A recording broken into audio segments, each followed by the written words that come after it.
Hello, everyone, and welcome to the Stephen King Cast, one man's musings on the works of Stephen King. What I'm going to be doing today, I'm going to be continuing the top 10 lists of Stephen King, except this one isn't a top 10. This is a top 31 list, and I'm going to be looking at Stephen King's most memorable moments. Or I probably should rephrase that in the most memorable moments from a Stephen King story. That's what I'll be doing.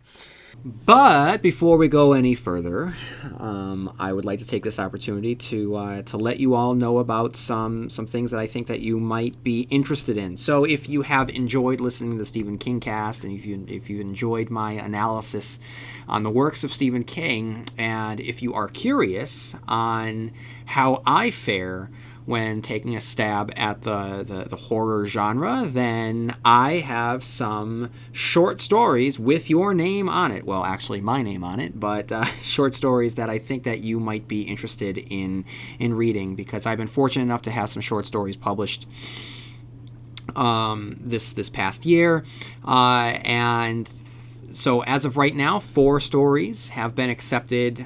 3 of the publications are available now. The 4th will come in August. So the first story is entitled Room 207, and you can find it in the pages of Dark Moon Digest, issue number 22, edited by Laurie Michelle and Max Booth III. You can download this particular magazine on your Kindle, or if you want to just, lay around the house, read it in bed the old-fashioned way with a flashlight, then you can order it through Amazon and they'll send it to your home.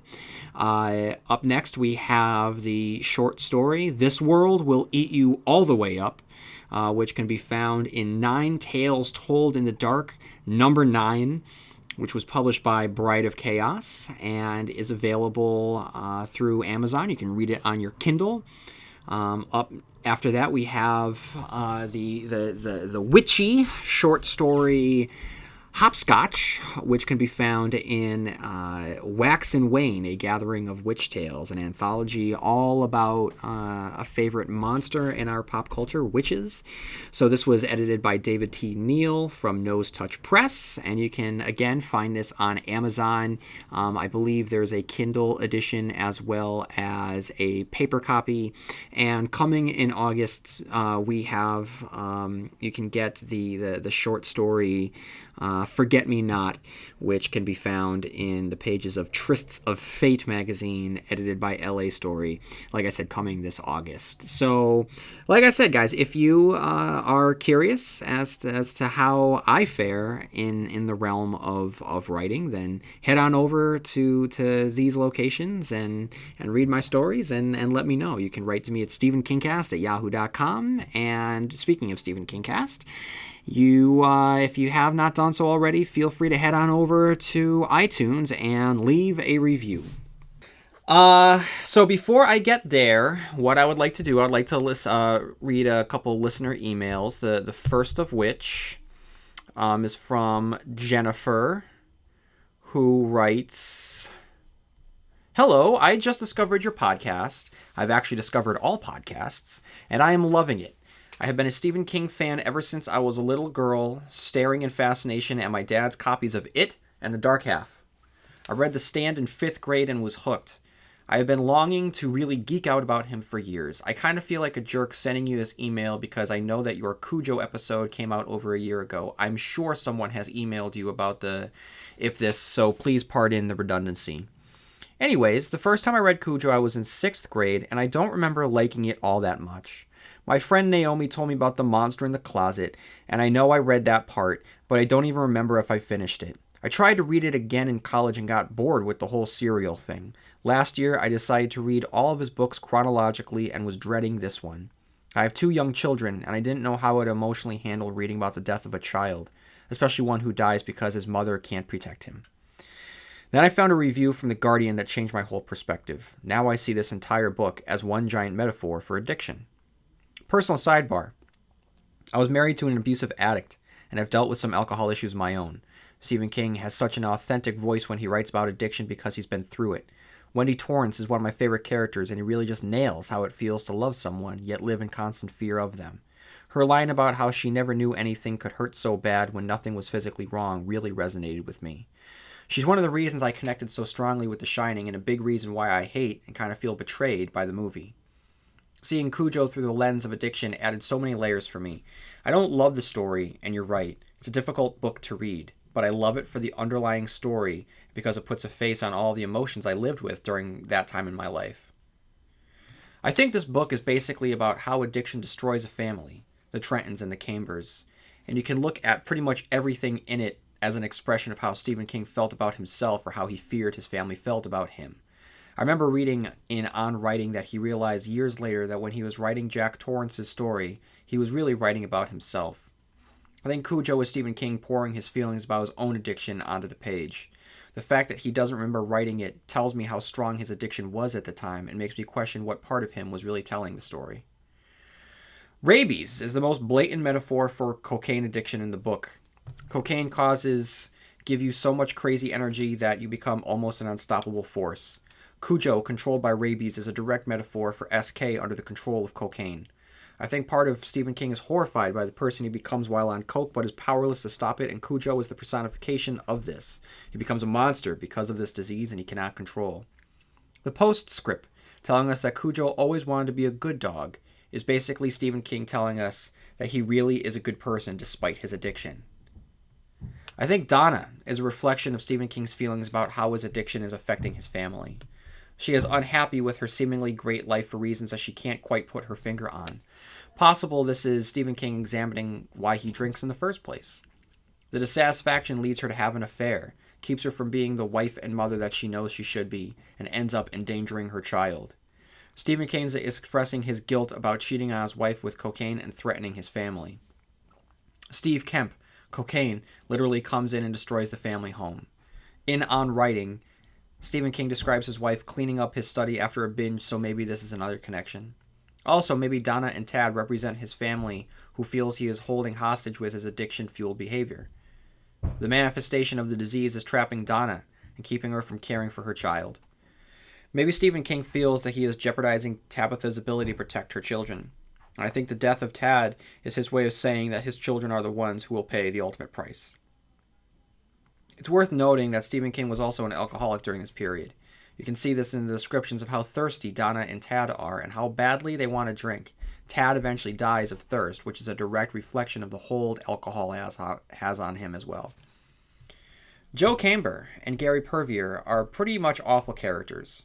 There are very few, if any, redeeming qualities about either of them. Gary's defining characteristics is his alcoholism, and Joe's is his awfulness as a husband and father. I think this is a reflection of how Stephen King feels about himself. We can all clearly see how much better Charlie and Brett would be if they left Joe. I think this is Stephen King exploring the possibility of losing his wife and children and discovering that, in his present condition, their lives would be happier without him. Maybe the fact that Brett exhibits some of Joe's traits and biases towards his uncle shows that he is nervous about his children inheriting the disease. Joe and Gary are both brutally punished, as is Bannerman, who was simply trying to help. It makes me wonder how many times Stephen King lashed out at the people who tried to point out his addiction. If Joe and Gary represent Stephen King himself, Bannerman represents the innocent bystanders who are destroyed in the wake of the disease. I completely agree with you that Stephen King believes in the good in people, and that as dark as his books can be, there's almost that silver lining or uplifting aspect that tells us not to give up. All is not lost. I also agree with you, there is very little of this in Cujo. I think the reason is that when Stephen King wrote Cujo, he was lost in a terrible addiction and probably couldn't see much good in the world. I can tell you from experience that dealing with addiction is brutal and ugly. The disease will tear your heart out and rip it to pieces. The addict and everyone in his or her circle feels trapped in an endless, unfair, hopeless struggle with no way out, like being trapped in a hot car with a monster outside the door. I now realize that I've written 1,200 words. I know that I'm probably projecting some of my own issues onto this story and probably seeing things that aren't there. It reminds me of the part in It where Bill tells his teacher that sometimes a story is just a story. But, sometimes you go completely down the rabbit hole, so thank you for indulging me. I really can't thank you enough for your podcast. I think that Stephen King is an amazing writer and spirit, and I love really analyzing his work. I also love the suggestion that Sue Snell is an unreliable narrator. I never thought of her that way and puts the whole story in a new light. Thank you, Jennifer. P.S. I'm currently slogging my way through the Talisman. Any encouragement you can give me? Encouragement is just I keep going. I personally love it, but I've definitely heard some people say that they don't. So I don't know. Maybe you're gonna be one of the folks that don't. But personally, it's one that I respond well to. Jennifer, hey, this is a great email and very, very thoughtful. It's a very, very thoughtful analysis of addiction. And I might not have enjoyed reading the story, and I think that there's a lot of fat on it, but it doesn't mean that it isn't worth talking about. And it doesn't mean that there isn't talent there. And I think that the things that you are pointing out are definitely credible analyses. So yeah, I totally agree, and definitely thank you for writing in. That's awesome. That's an awesome email. And next up, I have James, who writes, Sir, I stumbled onto your podcast a couple of months ago and sincerely enjoy your take on the books of Stephen King. I really like to hear about the Easter eggs, as a lot of these books I haven't read or reread in a while, so it's always fun to hear you talk about them. I was anxious to hear your review of Joyland. Like you, I enjoyed this book quite a bit. I had one problem, and one problem only with this book. All these years later, our narrator Dev doesn't let us know what became of Annie, though, as I recall. All the other characters' lives following that summer and fall at Joyland were accounted for. Now, I last read this book a couple years ago, and I'm planning on rereading it, but I recall finishing it with that one question. Did I miss something, I wonder? Anyway, thanks again, and keep up the good work. James. P.S. I recently stumbled on an author named Peter Clines who wrote two terrific books in the same universe, 14 and The Fold. I definitely recommend them. In my opinion, they read best in the order I mentioned them. Take care. James, thanks for writing in. The fact that we don't get an update on Annie, that personally doesn't bother me, because Annie, was not in Dev's life for very long, and the moment that they shared, I think that not checking in with her again kind of shows that sometimes the moments that we have aren't meant to be. I think that giving us an update on her kind of would cut the legs under us on that particular theme. That he didn't have to keep tabs, because they had their moment, they had their fall together, and that's it. And much like everything else in Joyland, it becomes part of the rearview mirror. Up next, we have Tom, who writes, Hail Stephen King Cast. I thought, as many others have, I would share with you my introduction into King's work. It is a story that I've told many times, and knowing I have the propensity to waft on, I'll try and keep it short. As a brief aside, I'll mention that due to an unfortunate experience as a toddler featuring a hot bath, a Fisher-Price toy from a sandpit, and an enormous huntsman spider, I, like King, have an aversion to arachnids, especially ones not bound by webs. Coupled with this, I live in Australia, where the world's deadliest spider, the ancient funnel web, has fangs so powerful they can pierce an adult's big toenail. This early experience acts as an effective segue to my first dalliance with the world of Stephen King. At the age of 5, I was being babysat for an evening by a family friend and his buddy, while our parents went out for the evening. Tom, or Big Tom to me, as we share the name, and his friends were about 15 at the time, and we were downstairs in his house, a dark, semi-renovated living area, when we began watching the movie that would serve as this evening's entertainment. The movie was It, and although being 5 years old I was scared, I also wanted Big Tom's approval and not be seen as a little kid, so I was brave. While the film was adequately terrifying, it was nothing compared to what was to come. After the final scene of the second VHS tape, as the white noise followed the credits, I realized that I was alone on the couch in the darkness. What began as an eerie laugh from upstairs and also outside soon accelerated into what, in retrospect, I understand to be the cruel ruse that was played upon me. Understand that following the film, I was already scared as I had ever been, and being so young and in an unfamiliar place, my macabre imagination was running wild. Big Tom and his friend had not only rented it, they had purchased white bathing caps, wigs, and acquired makeup and baggy costumes. For what seemed like hours, they chased me around that dark house, dressed like clowns, laughing and screaming. Eventually, our drunk parents returned, and mine took me home. I told them nothing. I may have handled it better had it been one or the other, either Tim Curry's Pennywise on screen or Big Tom and his friends in real life, but the experience of this combination caused me to suffer recurring nightmares for over a decade. In the dreams, I was always pursued by the clown. Sometimes it came in the guise of people I knew, my parents more often than not. Much later, in my early 20s, I read Salem's Lot and found that I loved King's narrative voice. As I know many of you constant readers out there will agree, it's not just the content, style, or syntax within his novels that we love, it's that familiarity. He speaks to us in a way that makes us feel the way that Jake, Eddie, Susanna, and Oy must have over Roland's long palaver while waiting for the Stark Blast. Anyway, there is a happy ending to this story. Eventually, the novel It found me, and while at first reticent to read it, when I did, I found that not only did I love it, I found catharsis, as the nightmares that had haunted me since childhood abated, and for good. Thank you for your in-depth analysis of these works. Your poignant insights and obvious enthusiasm are a godsend. I pray you never cry off. Long days and pleasant nights to all constant readers of our King Tet, and may the host and Steve himself have twice the number. You're a constant reader, constant listener. Tom, thank you for writing in. That's an awesome story. I love it. And thanks for just writing in from down under. I love especially getting emails from listeners in other countries. That's awesome. Up next, we have Quinn, who writes, Dear Mr. Stephen King Cast, just listened to the last episode, which was the Bazaar of Bad Dreams, and congrats on the podcast reaching its goal. Anyway, I just wanted to talk about Under the Weather, the story from Bazaar of Bad Dreams, because I contacted you on Instagram before you read it, so you couldn't give a response at the time about my theory. The wife in the story died from a sickness, but do you think it's possible that the sickness was Captain Trips due to the fact that Nazi or Nazola appears in the story? In Wizard and Glass, when the quartet travels to a world of the Stand, they see Nazola, so Captain Trips is definitely in the Stand's universe. I didn't think about it, but I should have looked for a time period that Under the Weather was supposed to take place in, because if it takes place at the beginning of the time period of the Stand, then she could be the first to die of Captain Trips. What do you think? Fan since the carrier view, Quinn, thank you for writing in. I didn't see it that way, but that's just my own interpretation. I just think that Nozala is kind of a signifier that we are existing in a different world. I don't think that it necessarily has to be one where Captain Trips has hit, though I could be totally wrong. This could just be a very personal story that takes place right at the advent of Captain Trips. But I do love the shout out to Nazola there, and if you hadn't let me know about that, I might have glossed past that. So you giving me the heads up, maybe catch that connection. So Quinn, thank you for writing in on that.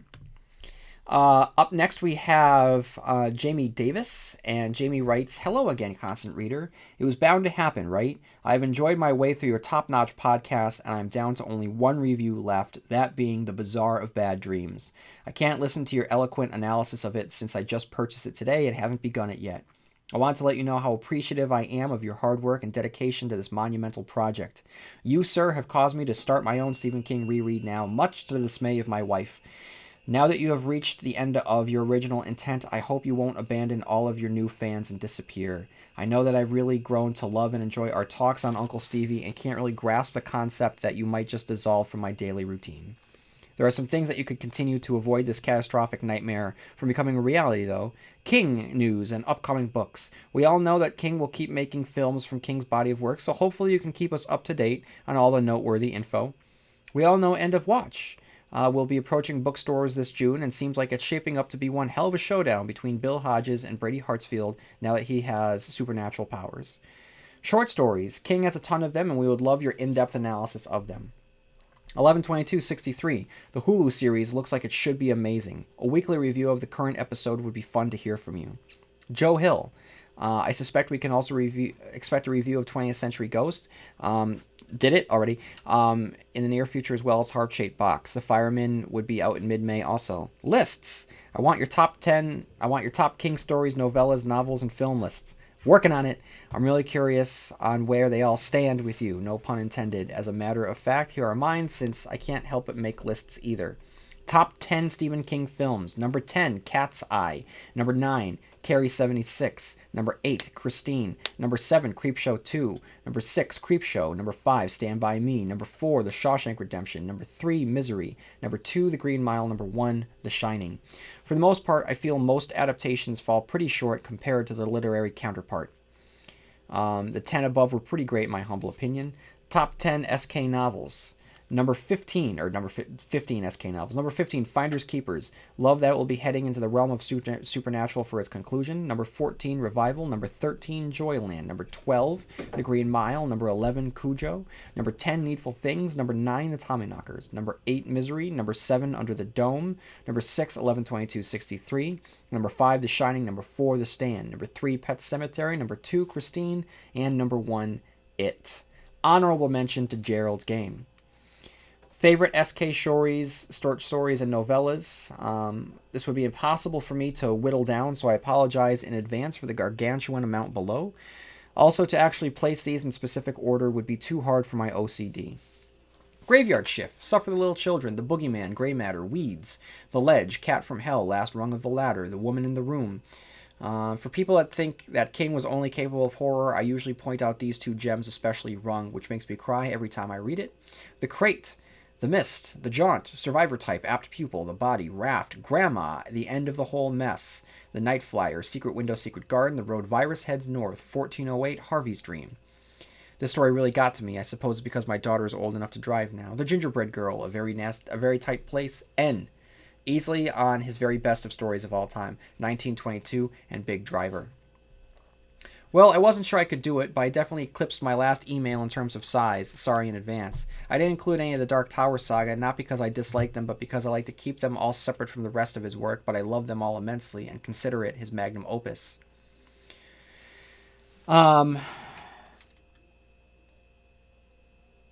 Okay, so that is...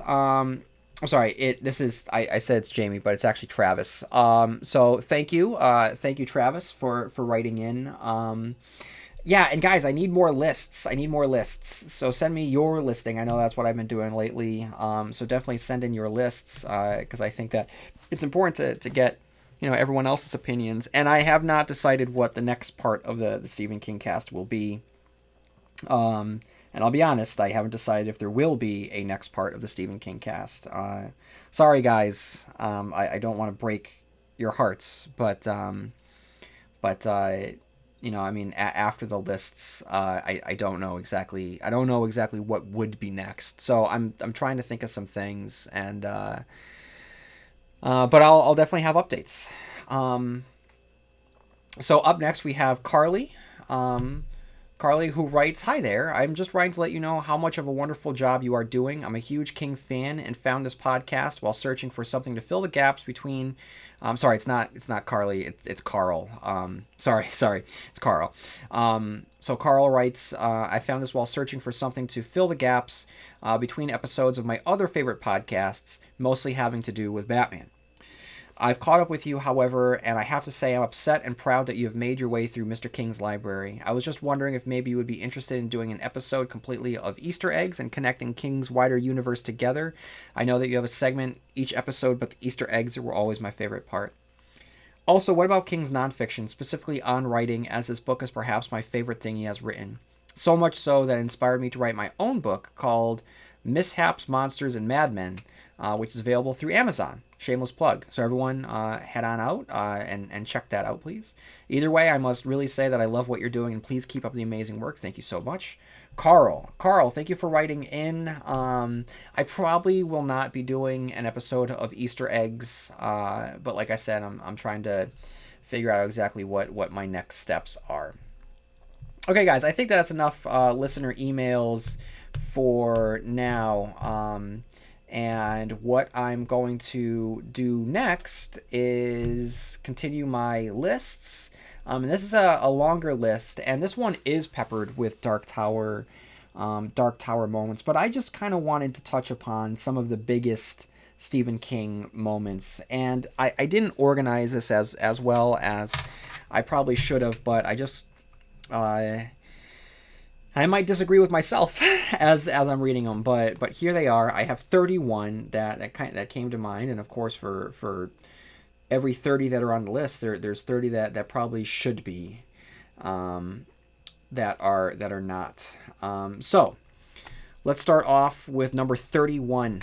Okay, 31 is a more recent one, and this is the cameo, the very lovely cameo of Bev and Richie appearing in the pages of 11/22/63. We didn't have to see them again, and Stephen King didn't have to show us them again. This is a bit of fan service that it didn't wallow in itself too steeply, and it actually fit what he was writing with 11/22/63. So it was very much a nice little epilogue of their 1958 story from It, while at the same time kind of passing a baton very, very organically to the themes of 11/22/63, and just to see them again and the power within them. And it just reminds us that why we fell in love with them in the first place. And it's just a great moment in the works of Stephen King. Number 30, The Coming of the Sparrows. So the sparrows are flying again, and the Dark Half had been teased and teased and teased throughout the entirety of the book. And finally, when they do show up, it is so surreal, it's so magical, it's very otherworldly. It's a big moment, and it's not that Stephen King hadn't given us very, very strange concepts before, but this one, because so much of the Dark Half takes place. I don't want to say it's very real. I mean, I'm going to say reality here, but I mean it revolves around the ghost of a fictional character, not even a fictional character, a pen name coming to life and killing people. So I mean that's not realistic. But I mean the way that it is structured, I mean about, I don't know, just wanting to live and protecting a family, and then Alan Pangborn is just a rock of reality. I mean, to have all of that contrasted with this magical image of the entire world, seemingly, it looks like, it feels like, is just covered with sparrows, and sparrows, so many sparrows, sitting on a thick branch, enough for the branch to break, or a trunk to break. It's just, it's a very powerful moment, and it really stands out. And if it was in the hands of a lesser author, then a moment like that wouldn't have worked. But Stephen King definitely makes it work. Number 29, I feel probably should be higher up on that list, and it's from the novella A Good Marriage from Full Dark No Stars. And it's a moment that completely falls flat in the film adaptation, and that is when Bob has the conversation with Darcy about Beatty, when he just admits. So at this point, we had seen Darcy find the evidence that Bob is the Beatty serial killer, and we, along with her, don't know what's going to happen next. And so what Stephen King does is completely, goes against the grain of what we expect, and has him just have a very frank and honest conversation, the way that a husband would have with his wife about anything. It just so happens that it's about serial killing, and it supports the themes of the novella so well. And it, because it is so unexpected and so honestly truthful, it's very disarming to the reader, and it's just, it's an example of King being in such control of his characters and his stories, and it's just such an unexpected moment. It definitely probably deserves to be higher on that list, but I apologize. Number 8 is when the dome first comes down in Under the Dome. And it's not one particular moment. It's we see many perspectives of the dome coming down. But King knows that he's writing a book called Under the Dome, and he's going to need to sell us on this. So all of the descriptions of the plane crashing, the woodchuck getting cut in two, the cars crashing, and everyone's initial reactions to it, it's masterful. And then from there, as you know, he continues to build on life in the dome, but that wouldn't have worked nearly as well if he hadn't made the dome come down in such a memorable way. Number 27, and guys, I should say at this point, if you are listening, then there are just spoilers all over the place. So the next one's a pretty big spoiler. So guys, I'm not going to be saying spoiler alert. It's just from here on out, for what this podcast is, it's just spoilers galore. Number 27 is The Shining Wire. The Shining Wire is a chapter from The Dark Tower, Book 7, The Dark Tower. It's a big moment for longtime Stephen King fans. The moment that a lot of us didn't want. But it says something about us that we didn't want it to happen. I mean, what the hell? I mean, that's a terrible character. But basically, it's the death of Randall Flagg. I mean, why wouldn't we want him to die? He's an awful. I mean, he's kind of human, but I mean, he's a monster, and I'm glad that he dies. I mean, I've really come full circle. I love his ending, how he thinks he's so great, he thinks he's a main eventer, and he turns out, and it just, in the end, no, he's not a main eventer. He he opens the show. I know, I'm trying to think of the right metaphor here. I don't know, and it's a wrestling metaphor, and I'm sorry guys, I'm kind of tired right now, but yeah, I mean, his death and the fact that he has lived this long life, and pulled some strings here, pulled some strings there. The fact that his death is that he is just a legendary feast. I think that is just, it's very poetic, and very fitting for just an awful character like Randall Flagg. I mean, the way that I see Randall Flagg is he's a guy that thinks that he is the great bad in the life of Roland the Gunslinger and in the universe. He thinks that he's a lot more important than he actually is. And, I mean, I think that a lot of us, kind of got fooled into thinking this from his depiction in The Stand. But even then, I mean, think about what happens at the end. Like, he starts throwing temper tantrums. He can't hold his followers together. They're all deserting him. He doesn't know what's going on. He's clueless. I mean, there's a state of being, a phrase called the Peter Principle, I believe. It's when someone's good at one thing and they get promoted because they're good at one thing and they're terrible in their new role. I mean, that's kind of Randall Flagg. I mean, he lived a life of just wandering highways and causing ruckus, and he kind of fooled himself into believing that he was better than he actually was. I mean, the only way that someone like that would get the managerial position the way that he does here, I mean, he needed the world to end before he was able to amass power. I mean, that's not a sign of strength. That's a sign of true weakness, that he isn't really anything. I mean, that'd be like if he was this, this bumbling low-level employee in a job infrastructure who thinks that he's better than everyone else for being there, and he talks shit about like the people on top, and like, oh, if I was running the place, blah blah blah. That kind of guy. You all know that guy. Now imagine that in this job world, if maybe there's corruption on top and everyone gets fired, and he was the last man standing, low man on the totem pole. If he winds up getting promoted simply because he's the only one left, that's Randall Flagg. I mean, not because he's deserving of the job, because well, everyone else is gone. Who else is going to do it? And then he kind of fools himself into thinking that he's more important than he actually is. So the fact that he goes out like a chump, I think that is great. It's a great moment for Randall Flagg and for us, the readers. Number 26 is the redemption of Father Callahan.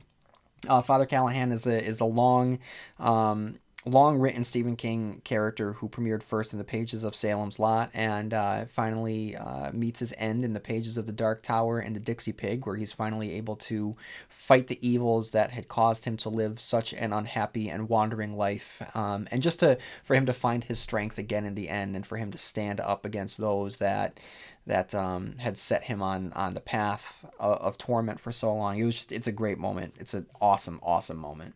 And it's just in the back of your head, you can just hear Someone Saved My Life Tonight playing.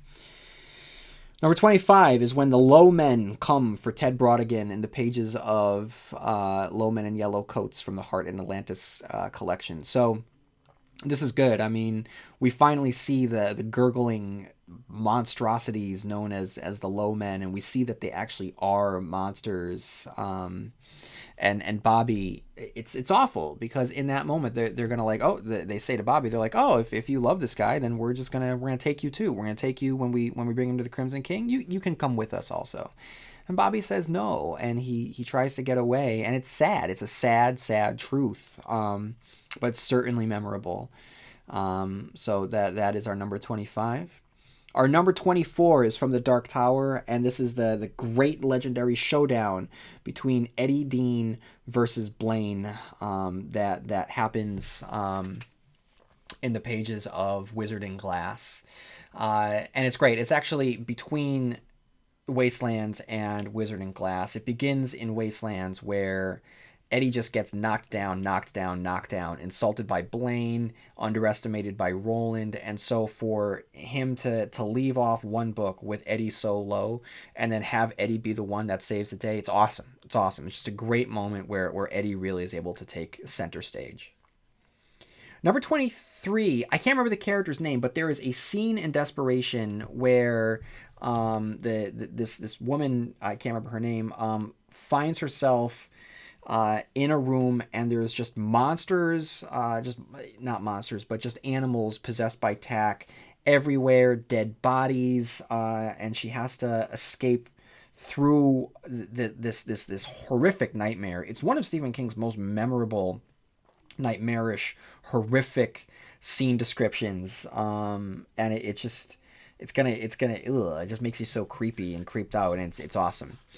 Number 22 is when Ralph Roberts, in the pages of Insomnia, enters Atropos's tree. It goes from being a story about a man who can't sleep at night and firmly goes into a fairy tale world where the tree itself is like something that you would see in a fantasy novel. But the imagery is so rich, and it just... You know, a lot of people still don't like Insomnia because it's so much, but I personally like the fact that this elderly man has this great, adventurous, imaginative quest that involves him going into these other worlds, even when these other worlds exist on our Earth. I love it. Number 21 is another creepy, super creepy Stephen King moment, and that is the serial killer in Gerald's Game just standing in the room at night watching her, and us not sure whether or not she's imagining it or not, only for it to come full circle when he starts mocking her in the courtroom. Awesome moment. I love the way that he structures that in the book. Fantastic. Number 20 is Cujo's return in Needful Things. Just like Bev and Richie appear in 11/22/63, there is just a moment where King didn't need to do it, but he did. Polly realizes that she's not alone in the Chambers barn, and the ghost of Cujo steps out of the shadows, and it's great. And at the very, very end, there's a shadow puppet of Cujo that sends Leland Gaunt running for the hills.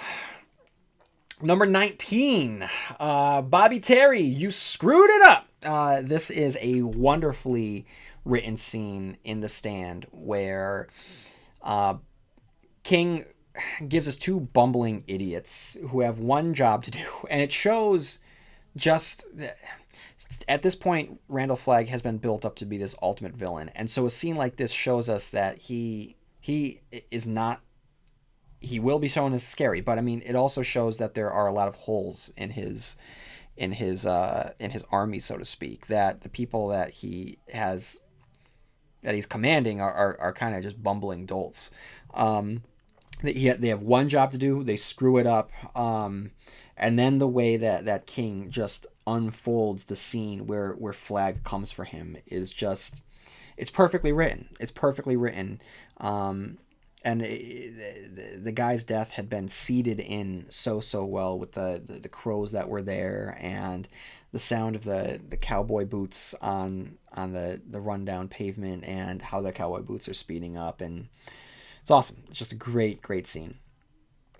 And then we have number 18, Eddie and Roland together for the first time in the shootout at the tower in the pages of The Drawing of the Three. It's great. I mean, and like I said in that moment when I reviewed it, like, you can almost hear it. If it was an action movie, you can see how it builds and it builds and it builds until Eddie realizes that his brother is dead and all hell breaks loose. And Roland he does his thing, and he sees that, yep, I have a gunslinger next to me here, and it's the two of them together for the first time, and it's awesome. Number 17 probably should be a lot higher. Very, very famous phrase, probably the second most famous phrase from the Dark Tower series, and that is, "Go then, there are other worlds than these. So if the Dark Tower was a lot more beloved than it actually is among widespread audiences, then this would definitely be up there. But because this is relegated to more of a select few among the Stephen King fans, it's a little bit lower. But for those of you who know what it is, then you know why it's on the top Stephen King list. Number 16 is The Redemption of Larry Underwood, which it's kind of a cheat because it's not really a moment. It's more of a thing. But Larry in the end of The Stand, how he just won't back down, it's great. Number 18 is from Under the Dome, and that is when the meth lab explodes. This is probably the most apocalyptic moment in any of Stephen King's works, and that's saying something because Stephen King has ended the world in the pages of The Stand, in the pages of The Mist, in the pages of Cell, but this one here, there's never been a moment more dangerous for our Stephen King characters than when the meth lab explodes. And the subsequent descriptions of this rolling, boiling wall of flame making its way through Chester's Mill is incredible. Number 14, again, is from the Dark Tower series, and this is when Cuthbert Allgood gets the drop on the big coffin hunters in the tavern in the pages of Wizard and Glass. It just shows us, even at an early age, how strong these gunslingers are, and it's just a great Mexican standoff that proceeds to get more and more and more intense as the scene goes on, and it's awesome. Number 13 is one that doesn't get a lot of love, from a book that doesn't get a lot of love, but this is one of the most vivid examples of imagery in a Stephen King book that I certainly can remember, and that is when the Regulators first roll down the hill in their futuristic cartoon vans. It is from the bright blue sky to the people grilling on the lawns, the green grass, what a perfect image of Americana it is, and then having these Regulators roll down and then all hell breaking loose. It is an incredible moment, and it will always stick with me. And I'm so glad that I remember when I first read The Regulators, I didn't like it because it wasn't Desperation. I'm glad that even before the reread, I had given it a chance, and I fell madly in love with it, simply because the imagery is as good as it is, and the imagery is on display, definitely there. All right, and up next, we have the moment in the Wastelands when Jake re-enters Midworld and reunites with Roland. It's such a beautiful scene between the two, where we realize just how much they honestly care for each other, and how much they were broken because of the events of the Gunslinger, and how that break begins to heal here. And it really humanizes Roland in a way that he needs. I mean, this is the love of a boy who he had let die, saying, please don't do this to me again, and I love you. Like, it's awesome. It really is. Number 11 is another Dark Tower moment, and that is when Roland's fingers are chopped off by the Lobstrosities, which just really raises the stakes of the whole series. Number 10 is from Eyes of the Dragon, and that is the tension that builds as Flag the Wizard starts climbing the stairs. And the way that King does it, the heroes are in the top of the needle and they're trying to escape, and Flag is on the bottom and he's making his way up. And, he's climbing 1 stair, 2 stair, and then he's climbing 5 stairs at a time, then 10 stairs at a time. And it's just a great way to just create a rapidly ticking time bomb. Number 8 is I have 3 scenes here, and I couldn't choose among them, but we have 3 scenes from the Talisman. One is Oatley. Everything in Oatley is just great and fairy tale, like dastardly fairy tale-ish. One is the scene from the Blasted Lands that ends with just with Jack becoming basically a gunslinger and just demonstrating a command and rage where he is able to just obliterate the villains. And then just that rage helps him become a wrathful god in the final moments of the Talisman, where anyone that ever stood in his way just gets just wrong, like punished for their actions against him. It's just great. So those three moments from the Talisman make up our number 9 spot, and our number 8 spot is Hiya, Georgie. Don't you want a balloon? I mean, the meeting of Pennywise. I mean, one of the reasons why it is as successful as it is because of how Stephen King opens that novel, and all about the terror that gripped everyone in its clutches for years and decades. It all comes down to meeting the clown in the sewer, and I think that, recording this in 2016. It's been a while since it came out, and that has become just firmly attached to our pop culture iconography. So in some ways, it kind of I think that we take it for granted, but the reason why it has been such a lasting image is because it's so wrong, and because it's so creepy and so disturbing and so scary and spooky and dangerous, and potent. And so the meeting of Pennywise, not only do we meet one of Stephen King's most memorable villains, but it's also one of Stephen King's strongest introductions. Number 7 is when Lewis digs up Gage in the pages of Pet Sematary. It is an awful moment that is used to illustrate how far this man has come, and it's just, from here on out, it is just it's not a roller coaster ride, but it's just like sledding down just a vertical sheer wall, knowing that you're going to crash at the bottom with no brakes. I mean, it's just, this is it. It's we're not going to have a happy ending, and we are just hurtling downwards towards a black and bleak and brutal end to this book. And this is the moment where Lewis just there's no coming back from this. Number 6 is a little bit more hopeful than that, and that is that's Andy Dufresne escaping from The Shawshank Redemption, or Rita Hayworth in The Shawshank Redemption. That has been immortalized in the Frank Darabont classic, but whether it's on page or on screen, it still stands as one of fiction's most memorable moments, and I think that it's something that should inspire all of us. Number 5, again, I feel like I'm cheating here a little bit, but I couldn't decide with this book. There are 3 moments from this book that I think are incredible, and they're all from Firestarter.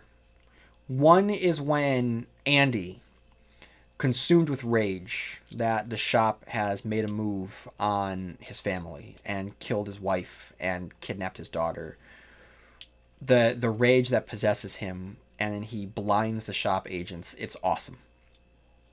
And in that book, when Rainbird captures Charlie, it just shows how conniving and cunning and dangerous this man really is. It's fantastic. And when Charlie finally loses it, when her father's dead, and the man that she had befriended turns out to be her betrayer, when she's like, F you, and just completely rains vengeance down upon the shop. It's one of Stephen King's best moments. Number 4. Number 4 is one of Stephen King. Most people will say this is one of Stephen King's most memorable scenes, and that is Larry in the Lincoln Tunnel in the stand. For me, I don't want to say that it doesn't resound with me that much. It does. It definitely does. But I don't know. I feel that for a lot of people, it speaks more to them. It's very, very well done, and certainly, it's a powerful moment for Larry and super creepy, and it's one that definitely deserves to be in his top 5. Number 3, the vampire boys at the window.